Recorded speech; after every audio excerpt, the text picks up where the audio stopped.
Hello সবাই, আমি রুহি। আজকে আমি নিয়ে এসেছি মহারাষ্ট্রের বিখ্যাত যে আষাঢ়ি একাদশী ওয়ারি মেলা সম্পর্কে। ভক্তি, আধ্যাত্মিকতা আর অপরিসীম শ্রদ্ধার এই যাত্রা হাজার হাজার মানুষের হৃদয়ে বিশেষ স্থান দখল করে আছে। প্রতি বছর আষাঢ় মাসের একাদশীতে এই মেলা অনুষ্ঠিত হয় ভগবান বিঠ্ঠলের মন্দিরে। এটি শুধু একটা মেলা নয়, বরং ভক্তির মহাযাত্রা। শত শত বছর ধরে হাজার হাজার ভক্ত পায়ে হেঁটে পুনে, আলান্দি আরও আদার্স জায়গা থেকে এই স্থানে পদযাত্রা করে এই স্থানে আসেন।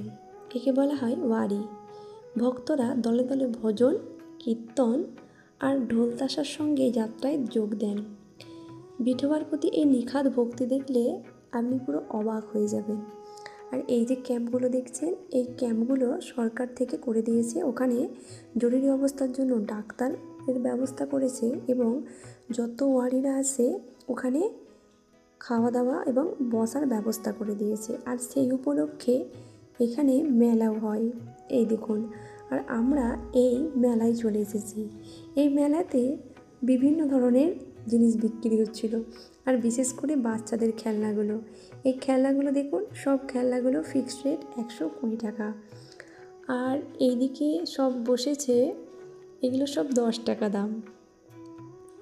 দেখেছেন মেলায় দিনের বেলায় কতই না ভিড় হয়, প্রচুর প্রচুর ভিড় হচ্ছিল এই মেলাটাতে। আর এইদিকে দেখুন জুতো বসেছে,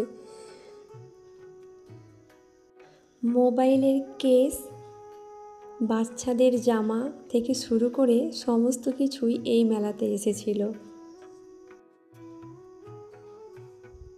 তবে কি জানেন, পান্ডারপুরের এই আষাঢ়ি ওয়ারি মেলা শুধু ধর্মীয় অনুষ্ঠান নয়, এটি মানুষের ভক্তি, ঐক্য আর ভালোবাসার প্রতীক। যদি কখনো সুযোগ পান তবে একবার হলেও এই আধ্যাত্মিক যাত্রার অংশ হতেই পারেন। আর আমি দেখুন এইগুলো কিনে নিচ্ছিলাম। আর মেলাটা প্রচণ্ড বড় মেলা।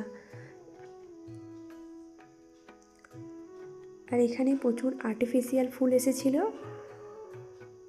দেখেন। আর তবে মেলাতে সব থেকে বেশি আকর্ষণীয় জিনিস ছিল সবই 10 টাকা। মানে বেশিরভাগ দোকানদারের কাছে হরেক মাল 10 টাকা, যা নেবেন 10 টাকা। আর এইদিকে দেখুন, এইদিকে বসেছে আপনার ওই বড় নাগরদোলনা এসেছিল, ওই নাগরদোলনাটা ঠিক এই দিকে আছে, এই দেখুন। আর এইখানে ছিল 20 টাকাওয়ালা। আর এই চাচার কাছে ছিল কাপ, এইসবগুলো ছিল। আর এখানে আর এই মেলাতে রঙিন পোশাকও বিক্রি হচ্ছিল।